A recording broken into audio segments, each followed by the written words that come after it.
All right, let me see one of your pretty paws. Oh, her's a pretty girl. Yeah, look how beat up these paws are. We're just gonna rub it between our fingers. And it really doesn't take much. I didn't need this much on my hand. Hey guys, welcome back to Garden and Grease. Today we're gonna talk about making Paw Balm for our furry friends. Now, I know that we aren't the only ones that absolutely love our pets. And Gerty is a major part of our family. We've been taking her on walks pretty much every day, and I realized that we haven't really been taking a lot of care of the pads of her paws. So I decided to make an all-natural Paw Balm. Now, when we take her to the vet to get her nails trimmed, oh, hello! When we take her to the vet to get her nails trimmed, they always put this Paw Balm on there, and afterwards, it's really soft. So with winter coming and us doing all those walks, I know that her paws are really going to take a beating, so I want to make sure that we're taking care of those. Now, this Paw Balm is nice and thick, so it'll help to hold the moisture on the pads of her paws for a really long time so that it can start to work in the skin really well. And this will help to prevent cracks, bleeding, all kinds of issues, fungal issues and stuff within their paws. This is super easy and not that many ingredients. And this is an extra ingredient that I threw in that you don't have to use. But essentially it's only 4 ingredients. And if you wanted to make it even easier, you could break it down to just 2 ingredients. So I'll discuss that as we're making it, how much we use and what you could substitute or get rid of and make the difference in your recipe.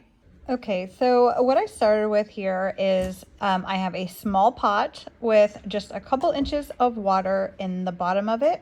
And I'm placing my glass or a Pyrex bowl over top of the pot so that the bowl doesn't actually touch the water. One of the main ingredients, which cannot be one of the ones that you substitute, is beeswax. Now I'm using the beeswax pellets because I like that they melt a lot faster and it's a lot easier to work with than my block of beeswax. And of the beeswax, we're doing a 1/2 cup. Now, mind you, when we're done, this is going to make 4 2-ounce tins. All right, so now we're doing a 1/4 cup of coconut oil.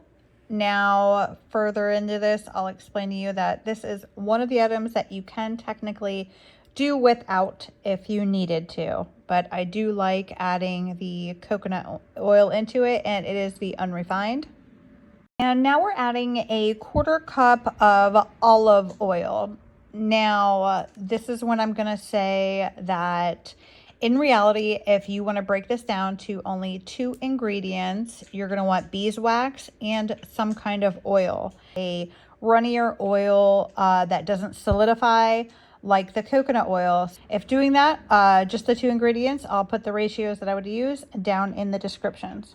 Now I'm adding shea butter, and to this I'm going to put 2 tablespoons of shea butter in. This is something that you could technically do without if you chose to, but honestly I feel like these at least 4 ingredients in here really make the perfect consistency and feel on the paw to really help soften and hold all that moisture in. So if you have the ability to do all 4 of these items we just talked about, do them. If you don't have shea butter, then do without the shea butter, and that would be okay. Okay, so now the name of the game is getting it to all melt down. Once you have this all melted down, turn the heat off, and then we can add the last ingredient. Now, this is just a kicker ingredient. You don't have to do it, but I use the vitamin E oil in all of my skincare products and my hair care products, and I like to use it on our dog care products as well. And I'm just adding 2 capsules into there. I don't know how that works out to ratios if you have the liquid.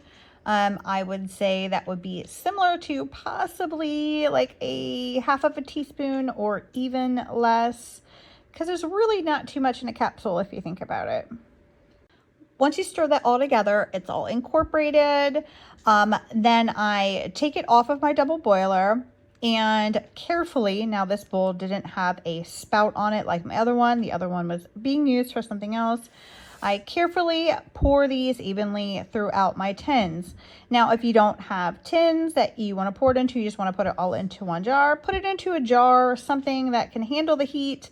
And I'll try to put some information on doing this in parts, not necessarily by either weight or cup measurement. So this is left over my bowl. I kind of scraped this to get, you know, every little drop out. And I wanted to show you the consistency of it. So once you scrape some out, you can use the back of your finger to scrape it out of your tin.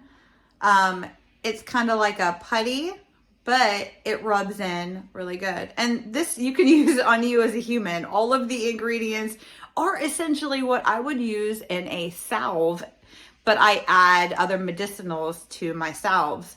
But it just rubs in really well.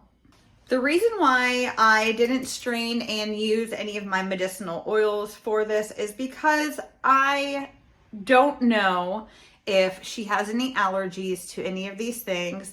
And the last thing I want to do is put something on her that she can't get away from. So if I rub something into the pads of her feet and it's really bothering her and irritating her, she can't verbally communicate that with me. I would notice if she was constantly trying to get it off or whimpering or something like that, I would notice, but she really doesn't have too many ways of communicating her discomfort to us or that she doesn't like something. So I don't use essential oils in any of the care products for our pets. And that's a big part of it. They have a really excellent sense of smell, way more than us. So a scented product would really irritate them. All right, Gertie, do you want some Paw Balm? This is what I scraped out of the bowl. All right, let me see one of your pretty paws. Oh, her's a pretty girl. Yeah, look how beat up these paws are. We're just gonna rub it between our fingers. And it really doesn't take much. I didn't need this much on my hand. Oh, let's get it all up in there, all the dry parts. Yeah, a little spa day. And notice at the tips of the pads, it kind of V's up underneath the nail area. It gets really dry up in there, so I want to get up in there really good. Oh. Around the edges of the paw, like, oh, you don't want me messing with her paw. Back in here and at the tips. Oh, rubs her belly. Oh, that makes her happy puppy. Oh, I rubs her belly. Yeah. Oh, we gotta take belly rub breaks. Yes. All right, guys, thank you for watching our video on making Paw Balm for our furry family member. Please don't forget to subscribe if you haven't already. Hit that like button and share this with anybody you know that has a furry friend that they want to help protect the pads of their paws. Thank you for watching. Have a good day, guys. She's looking at herself in the camera. Who is that? Who's in there? Who dat? Is that you? Is that you in the camera?